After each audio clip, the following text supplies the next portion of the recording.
This story takes place 1 year on from the action of the 306 Dawn, and so we're in 1917, but rather than being in the trenches in France and Belgium, we are in Glasgow and in London. We are in what was called at the time the home front. This part is about the women who were at home, keeping industry going and beginning the peace protests and starting action to prevent war and prevent war for the future. The main character in this play, in lots of ways, is Nellie Murray. She is a suffragette and a pacifist, and she's actually described as gallus, which is a good word. And Nellie's story is about what it meant, what the sacrifices that a person would make, but what it meant to be a peace activist at this time. She 100% believes in what she's saying. She's against the war, she thinks it's wrong, and there's various reasons for that. Her husband's a conscientious objector, so he's in prison. Stephen himself is currently putting himself through hunger strike, so he's with a sort of a sense of no other option as a way to stand up whilst in prison. She's not just following her husband's footsteps, she has her own opinion. She thinks the war is wrong.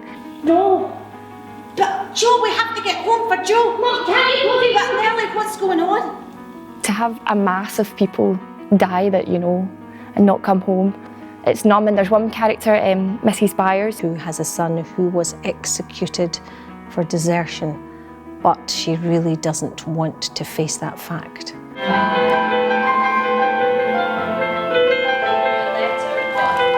Each of the women in the different ways are bereaved. They have lost someone. Gertrude's story is a continuation from part one, but you don't have to have seen, I hope you don't have to have seen part one to understand and appreciate her story. Gertrude gets a letter informing her that her husband has been shot for cowardice, and then her widow's pension stops, which means she has nothing.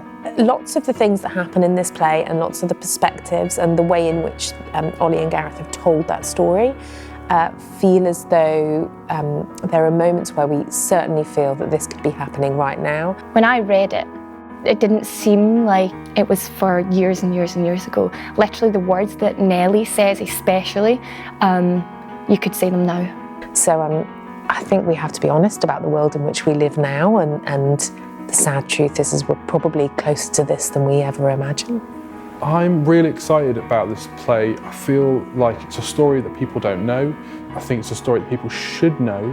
And I hope they feel inspired and connected to the story of these women. I hope they'll understand more about what these women went through and what those men went through. I do want to be educated by this piece. I do want people to go, God, I didn't know that, that's amazing. But I want them to feel uplifted, because it is an uplifting piece. Much as it's a sad piece on many levels, it's also an uplifting piece. I hope that they will be roused to action in case they ever saw this coming in their own lifetime. The belief, I guess, that things can change if you speak out, if you speak the truth, and if you speak it loud enough and sing it, that actually people will listen and the world can get better. So yeah, opening your eyes to that, but also just want people to leave like, oh well, want to do something, want to change the world.